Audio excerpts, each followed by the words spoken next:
So before there was a Grayson Reed, there was a Grayson and a Reed. True. Separate. Story. So let's go back a little bit and get a little bit of the story separately. And let's stop that when you first met each other. And let's end it with your memory of the first time you met the other one and what you thought about. So we can start with you. Okay. Grew up in Orlando, Florida. Always was my punishment growing up was my parents taking my guitar away. So music was like everything to me. And I would say my musical journey kind of started, as soon as I got a guitar, I started writing songs. And my middle school Bible study leader was the lead singer of Jars of Clay's mom. And so I made this cassette tape, which, a cassette tape, who even owns a cassette tape, right? I know. I gave it to her just because I wanted her to hear it, and she played it for Dan, and who knows what he heard in those songs, but he brought me to Nashville to record with him and a couple of the other guys in Jars of Clay. And you're how old? I was 12. So imagine, I was just I don't know. I don't know what I thought. I didn't even know what to think at that point. Right. But I knew leaving that Nashville was a place that I just loved and wanted to be. So all went through middle school, high school, just kept writing, leading worship at my church.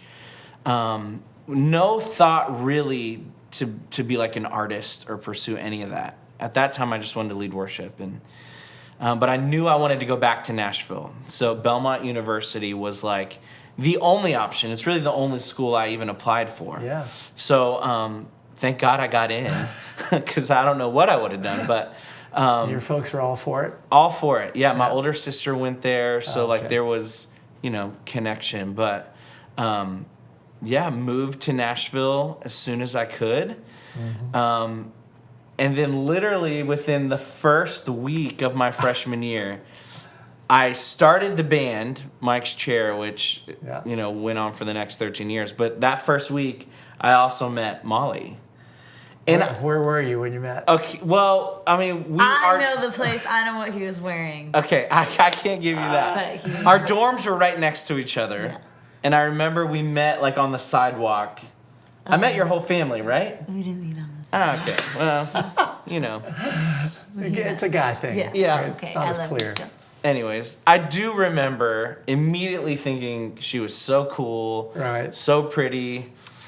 I think we talked for who knows how long after that, but so the first impression was pretty strong. Oh yeah, for sure. Yeah. But then it was but wait, I have my music or what? I don't know what I was thinking. Well, and to Mike's credit, he was raised where you don't date unless you're intending for marriage, right. And if you're not ready for marriage, you don't need to be dating someone. And so freshman in college, I knew I had no interest in being married, and I don't know.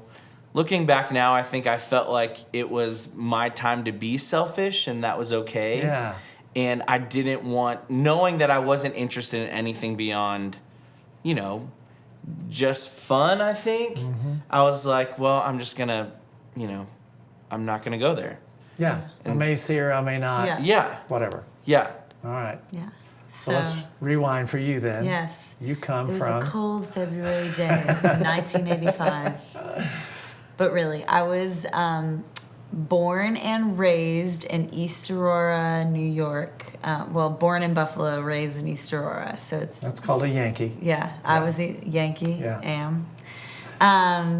And grew up singing in church and loving music. Mm-hmm. And my very first concert I ever went to was Amy Grant and Michael W. Smith Christmas concert, which I think is the reason why I love Christmas and love Christmas music and love Amy Grant and love music. That day was all the pieces fit for me, and I was this is blowing my mind. She's playing on stage, she plays guitar, she writes these songs, all that stuff. And had you done any music at this point? At that point, I had taken piano lessons and never practiced, so I knew how to do. But didn't connect. I wrote a couple little songs, but then once I got a guitar for Christmas, that is when my musical journey really began, and I started writing songs and singing songs and covering, and I'd play weekends at the local coffee shop and did talent shows in school. That's and high school? that's like elementary, middle, okay. high school. How were you when you went to the Amy Michaels show? I had to be, oh my goodness, maybe 5th grade, something, Young. 6th grade. Yeah. Okay. So the flame got lit. Oh that yeah, night. for sure. And my dad loved music and always had music playing, so still does. So that like launched my how do I do this for my life? And again, Belmont was the only, I was just focused in on that. And my family would always go to vacation on Florida, typically for spring breaks and whatnot. And we would drive. And so the halfway point from New York to Florida is kind of Tennessee, Nashville. And we'd stay in Nashville on the way down. And I just remember falling in love with the city. And so when it came time to pick out a college and see, where I could land, and I learned about Belmont, I was like, oh my gosh, this is a dream. So applied actually to the School of Music and got rejected. What? So I did. I really did. Wow. I didn't know you could get rejected. You had to sing like a classical cover thing in a foreign language, and turns out I just am not a classical Did it break your heart? It did. It was devastating. I was like, no, I have to be in Nashville. And then I realized I had a music business major, and I applied and was accepted. So, but God protected me in that way, because this was the journey. So rolled on down to Nashville, Tennessee, and in the first week, same dorms next to each other, and Your memory is you're on a sidewalk? No, my memory is we were in the quad, which is this green space. Yeah. And my friend who I had met I'm trying to think if it was Aaron or Jess, like a mutual friend of ours, met him in orientation, and he was coming up and he had it was a white baseball t-shirt with blue arms, and it said, what does it say? You know that shirt. It was your favorite. It was TNL. Yeah, whatever that is. TNL? That's what he was wearing, and I just remember really thinking he was really cute, and then I learned he was like a singer and played guitar, and I was like, oh, there you go. He's awesome. So you weren't with your parents? So I wasn't with my parents. But you kind of remember. Well, it must have been later then that I met. Maybe. So that's the first week of school. Yes. Yeah. So how long between there and whenever that you actually go on a date? Is there a first date?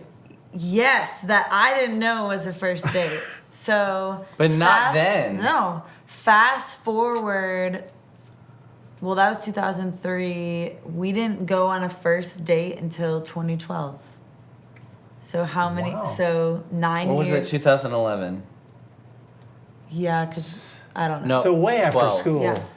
So I mean, You it didn't was a date good at all in school? 10. So we didn't date in school. Like I dated people, and he didn't because he was like, "I'm not ready to be married," and I was like, "I'm ready to date." And so, so I dated people, and we were always friends. Like we always So you'd see each other. see each other. We had similar friend groups, and it was always like, "Hey, Mike, how are you?" Or like, I'd hear that Mike share on the radio and text him and be like, "I heard you guys today. It sounds so good," or like.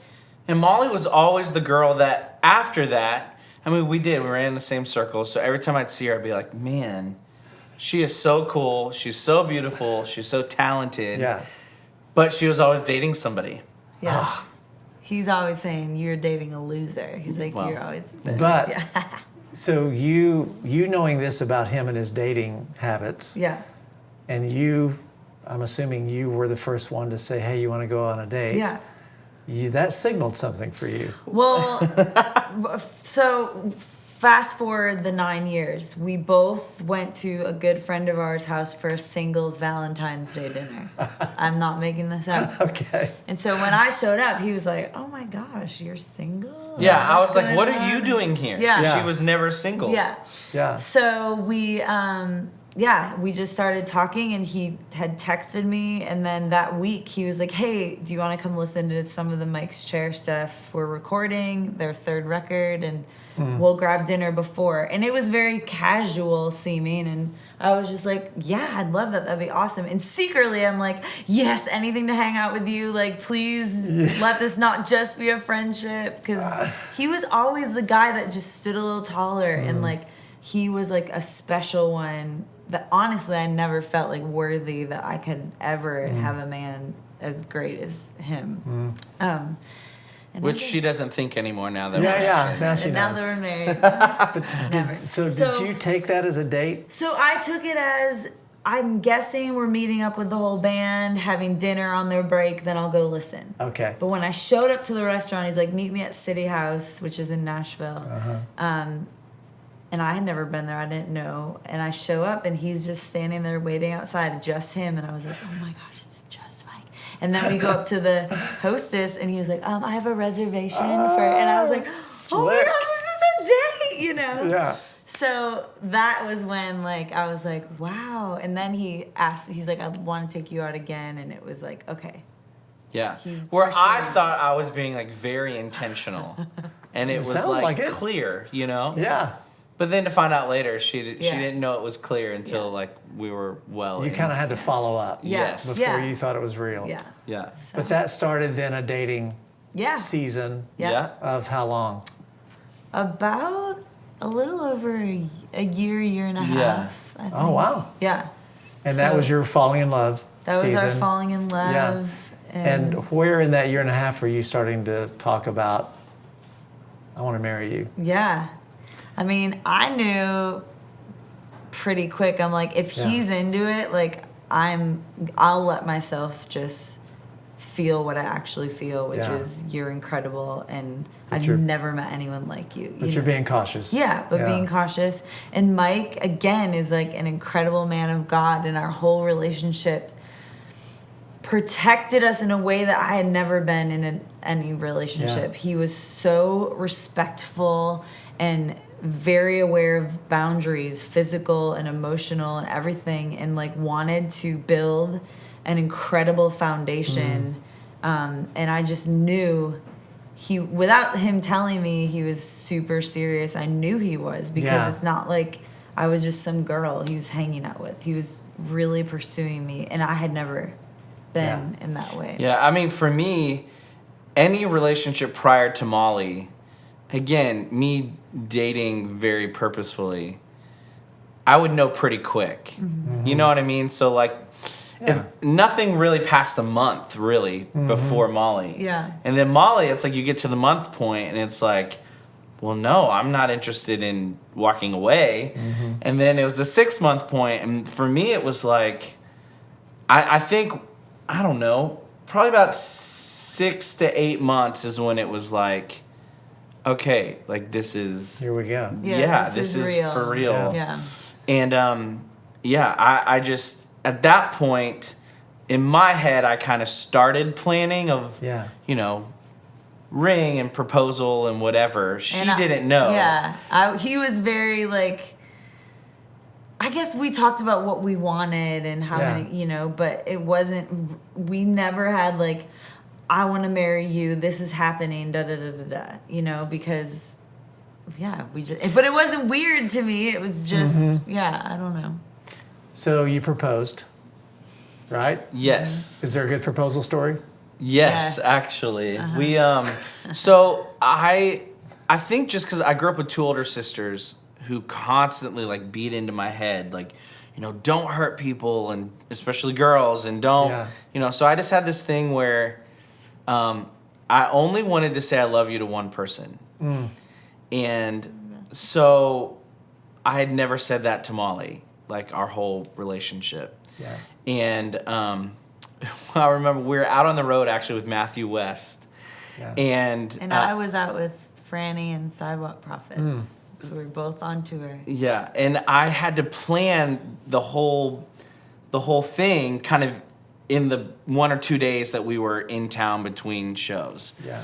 And last minute, I decided I would change the location because I found out Molly's favorite spot was this lake here in town. And so I planned out this whole thing. I had her parents and sister flying in. I had my family flying in, and I had all of our friends kind of like to be a part of this thing. Oh my goodness. Well, it was all outside. I didn't have a backup plan. So we were on the bus that night, and I'm looking at the weather, and it's just like the worst possible weather Like- for anything outside, like ever. Yeah. So I literally didn't sleep a wink that night, and get in town, and it's gray, and it's not pouring, but it's sprinkling. I mean, it's Rainy, yeah. just gross. But I was like, I have to do it. I have to do the plan. So I called Molly, and I was like, I know it sounds crazy, but I've been cooped up in a bus. Like, I just want to go on a walk. And she was like, yeah, great. I'd love to. Because You didn't suspect. No, because Okay. I love walks. I love Radnor Lake, and Yeah. he knew that about me. Like Yeah. we had always talked about whatever, and I had been on a 15-hour bus ride, and he had been on a crazy. So we were both going stir crazy. Like, let's get out and move. So. Yeah. So we drive. I had all this set up in different times, but we were running late. We're pulling into this trail around the lake, and of course nobody's there because it's the worst day to Yeah. do this. And sure enough, like my mom and my sister are in a car right behind us. So I'm freaking out because why would my mom and sister be in a van right by? At the time, my parents didn't live here. Like, Yeah. why would my mom be here? Well, Molly somehow doesn't even notice. I pull into what isn't even a parking spot Oh, we gotta show you. and the just picture. start dragging her down this trail. He's like brisk walking. I'm like, oh, I thought we were like gonna stroll. I was like, in the I know, but I rain, just I just need to romantic. get energy out, whatever. No. So, long story short, we get to the spot that I knew I was gonna ask her, and the first thing that I was just like, well, I have something I want to tell you, and I told her I loved her for the first time. Yeah, and I was like, that was the moment. I'm like, oh my gosh, like this is our I love you moment. That's what I thought it was, you Yeah, know? And so yeah. I was just like, oh, he loves me. Like, it's the best feeling ever. Yeah. And then I got down, and then I was like, then I have one more thing, and I sort of closed her eyes and got down on a knee. And Yeah, and then I'm like, wow, we're getting engaged. Like, it was awesome. So I asked her, and then thankfully she said yes. Yes. And we were walking back towards the car, and on this trail, there's these different docks that jet out onto the lake throughout. And, we were walking, and all of a sudden she's like, well, did you ask my dad? And I was like, yeah, but, and she's like, what do you say? And I was like, well, why don't you ask him? Aw. And And, then like, her they- family came out, Yeah. and then we walked further, and my family came out, and then at the end, all of our friends Like this came mob out. of our closest friends come Which- walking. yeah. And It was so cool because it was like just us. Yeah. Everyone's in their rain gear, and It was so it fun. ended up, being It was awesome. cooler than I could have planned Yes. it. But Well done. Yeah. Okay, thank you. Yeah.